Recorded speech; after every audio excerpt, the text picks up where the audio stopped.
और इस बीच यूपी के कैराना लोकसभा क्षेत्र में मुख्यमंत्री योगी आदित्यनाथ जनसभा को संबोधित कर रहे हैं। आपको सीधे लिए चलते हैं। हाईवे है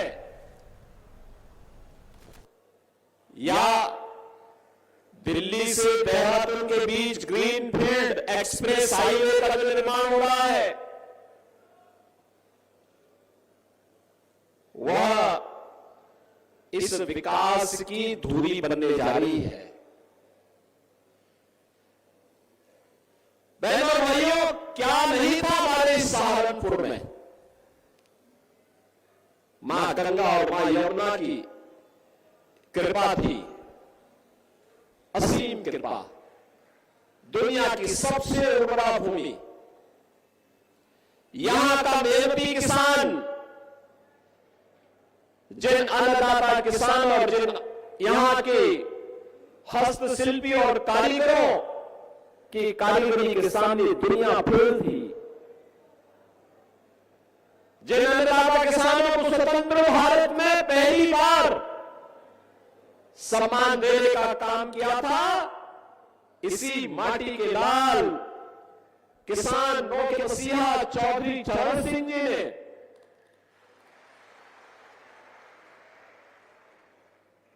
चौधरी चरण सिंह जी के द्वारा किसानों के हितों में किए गए कार्यों के प्रति कृतज्ञता ज्ञापित करने के लिए ही प्रधानमंत्री मोदी जी ने चौधरी साहब को भारत का सर्वोच्च नागरिक सम्मान भारत रत्न दिया है। बहनों और भाइयों, इन मेहनतकश किसानों, श्रमिकों, कारीगरों, हस्तशिल्पियों के सामने दुनिया फेल थी। उन लोगों को विकसित छोड़ दिया गया था। सपा हो, बसपा हो, कांग्रेस हो, इन सरकारों की दंगा पॉलिसी के शिकार हो गए थे। यहां का विकास बाधित हो गया था। अन्नदाता किसान आत्महत्या करने के लिए मजबूर हो गया था। नौजवान प्लान करने के लिए मजबूर हो गया था। बेटियां सुरक्षित नहीं थी, व्यापारी सुरक्षित नहीं था और जातीय खेमों में बांट करके लोगों ने सामाजिक ताने बाने को छिन्न भिन्न करने का काम किया था। और दुष्परिणाम क्या हुआ? कभी देश गुलाम हुआ, कभी हमारे ऐतिहासिक पृष्ठभूमि से जुड़े हुए आस्था के केंद्र तोड़े गए, कभी कांवड़ यात्रा पे रोक लगाई गई, कभी सिख विरोधी दंगे होते हैं। कहीं पर किसी भी प्रकार की कोई व्यक्ति अपने आप को यानी सुरक्षित महसूस तो नहीं करता था। और जिस सहारनपुर में असीम संभावना थी, प्रकृति और परमात्मा की असीम कृपा थी कि वह शिक्षा के केंद्र के रूप में काशी की तर्ज पर विकसित हो, उसको मजहबी उन्माद और फतवों का शहर बना करके रख दिया गया। यह है देश के खिलाफ साजिश करने वालों की करतूत। ये लोग किस प्रकार की करतूत करते थे? जिसमें संभावना थी अन्नदाता किसानों को के माध्यम से देश को दुनिया की एक ताकत बनाने की,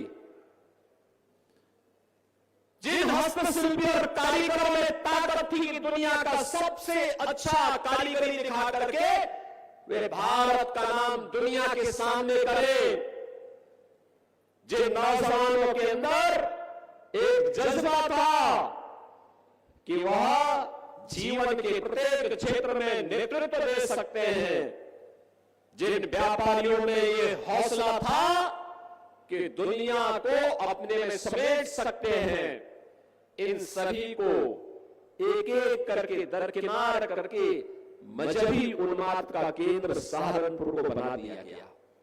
और बहनों और भाइयों, गंगो भी उससे वंचित नहीं था। मुझे याद है 2016 में जब सिख विरोधी दंगे हुए थे यहां पर, आपने देखा नहीं इससे पहले क्या होता था। किस प्रकार की अराजकता फैलती थी। जब कांवड़ यात्रा में बैन लगता था तब तो कोई जातिवादी संगठन नहीं आता था,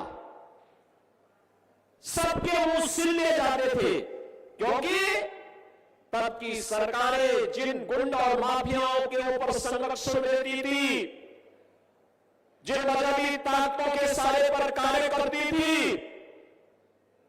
जिनके सामने घुटना टेक करके उस समय कार्य करती थी, वे लोग कभी भी इस प्रकार की चीजों को स्वीकार नहीं कर सकते थे। और बहनों और भाइयों, परिणाम क्या रहा? परिणाम क्या रहा?